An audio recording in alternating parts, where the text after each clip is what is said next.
Selamat pagi semua, perkenalkan nama saya Melhaini Osia Simanjuntak. Saya dari kelas 11 Perhotelan 2. Jadi pada pagi hari ini saya akan mempresentasikan mengenai organisasi-organisasi dengan orientasi baru. Salah satunya adalah organisasi PNI atau Organisasi Partai Indonesia.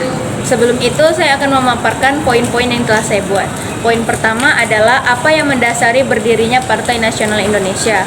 Poin kedua, di mana Kongres 1 Partai Nasional Indonesia dilaksanakan. Poin ketiga, siapa yang mendirikan Partai Nasional Indonesia. Poin keempat, kapan Partai Nasional Indonesia berdiri.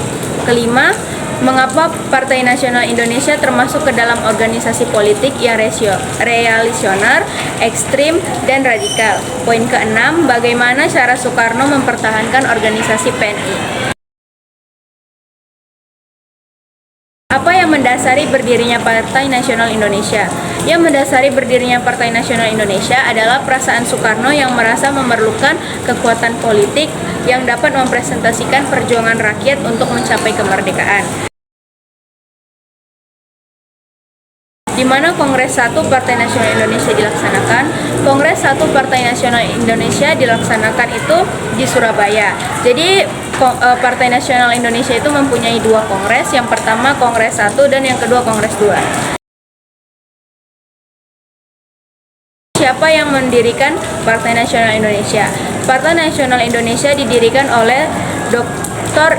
Insinyur Haji Soekarno dengan dukungan dari 6 orang kawan dari Ackman Study Club.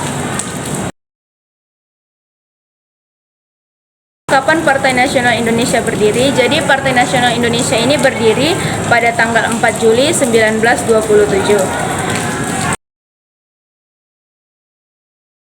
Mengapa Partai Nasional Indonesia termasuk ke dalam organisasi politik yang realisioner, ekstrim, dan radikal? Karena Partai Nasional Indonesia atau PNI itu menganut asas. Yang pertama, asas self-help, artinya menolong diri sendiri dengan cara memperbaiki keadaan sosial, politik, ekonomi, pendidikan, dan budaya dengan kekuatan sendiri. Terus yang kedua ada non-kooperatif, artinya tidak mau bekerja sama dengan pemerintah kolonial dan hanya mau mengakui pemerintahan yang berasal dari rakyatnya sendiri. Terus yang ketiga bersifat marhanisme, yakni menyadarkan kekuatan kepada kaum marhainan, yaitu buruh, petani, dan rakyat kecil lainnya.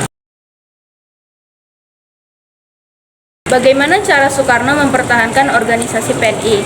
Jadi cara Soekarno mempertahankan organisasi PNI ini ada banyak sekali ya, tapi saya hanya mencangkup dua. Yang pertama itu Soekarno mempertahankan organisasi Partai Nasional Indonesia dengan cara mendirikan Ackman Study Club di Bandung pada tahun 1926. Ini tuh sebagai cikal bakalnya munculnya PNI. Yang kedua itu memimpin PNI yang didirikan pada 4 Juli 1927 di Bandung bersama tokoh-tokoh lain seperti Iskak, Budiarto, Cukti Mangkunsumo, Hilar, Jadi, dan Sunaryo. Sekian presentasi dari saya tentang organisasi Partai Nasional Indonesia atau PNI. Jika ada salah kata, saya mohon maaf. Terima kasih dan selamat pagi.